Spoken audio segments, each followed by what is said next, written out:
Now, since it's the season of giving surprising little gifts, here's one you probably didn't see coming. Apart from Andor, Skeleton Crew is probably the best live-action Star Wars show that Disney have ever made. Oh my god!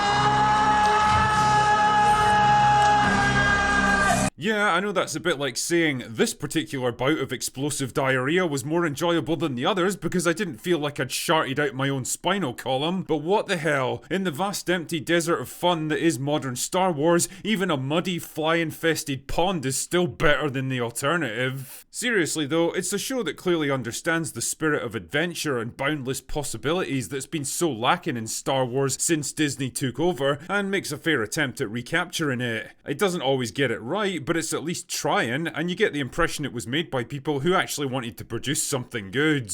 Unlike others I could name. The quartet of main characters all fit neatly into their standard archetypes, and generally it feels pretty close to what the corporate shill media described it as. The Goonies in space. Almost to an uncanny degree in fact, but I'll talk more about that later. Believe that! Anyway, the show follows 4 kids living on the safe but boring planet of At-Aten, which is so similar in culture and aesthetics to modern day Earth that it actually becomes kind of disorienting at times. Like I'm watching some weird hybrid of Star Wars and Saved by the Bell.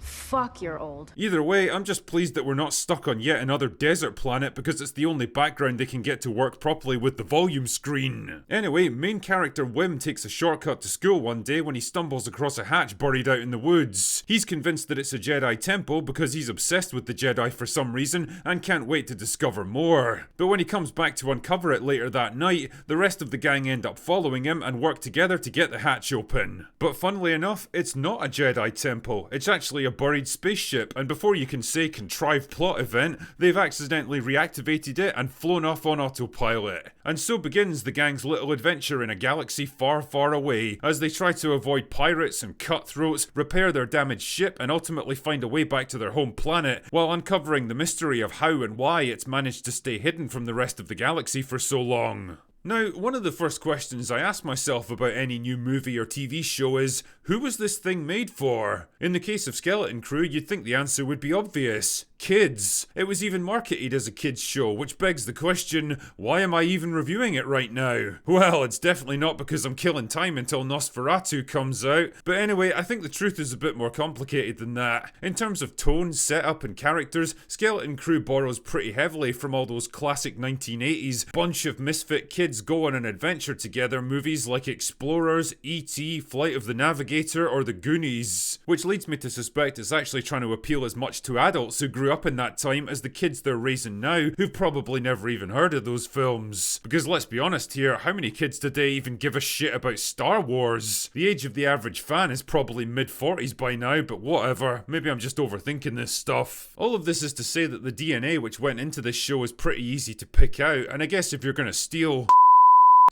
pay homage to the work of others, you might as well pick the best source material you can find. And to be fair to the showrunners here, I think they did a decent enough job recapturing the spirit of those movies. The yearning for adventure and excitement that most kids experience, the desire to escape the tedium of a safe but predictable life and experience new places and people, the wonder at being exposed to a much bigger world for the first time. I also get the impression that this is going to be a pretty self-contained little story instead of some crazy galaxy-altering epic that tries to crowbar in a bunch of recognisable characters and settings just to drum up some interest and ends up being handcuffed to the same boring overarching storyline as everything else. This is the kind of thing I want to see more of in Star Wars, self-contained stories with original characters showing different sides to the galaxy than we've seen before. Pacing wise, the second episode comes in lean and mean at just over 30 minutes, which is exactly what a show like this should be aiming for. On the other hand, the first episode is more of a slog, mostly because it wastes a lot of time after the ship's been discovered. There's a lot of busy work and travelling backwards and forwards to get the various kids invested, and overall it just feels like a sloppy and inefficient way to get things moving. In terms of characters, they all fit neatly into their stock archetypes, and if you're inclined to take the Goonies in space approach, it's not hard to see where the inspiration came from.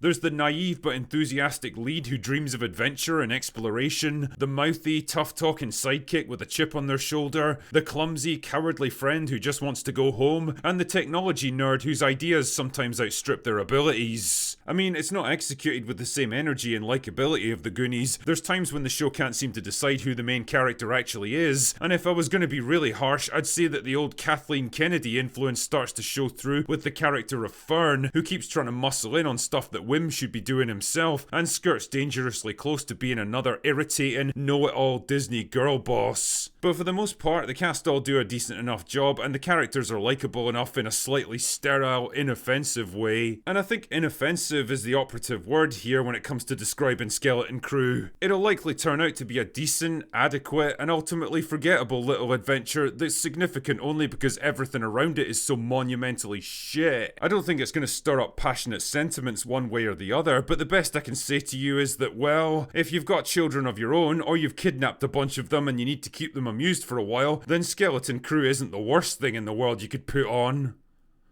Anyway, that's all I've got for today. Go away now.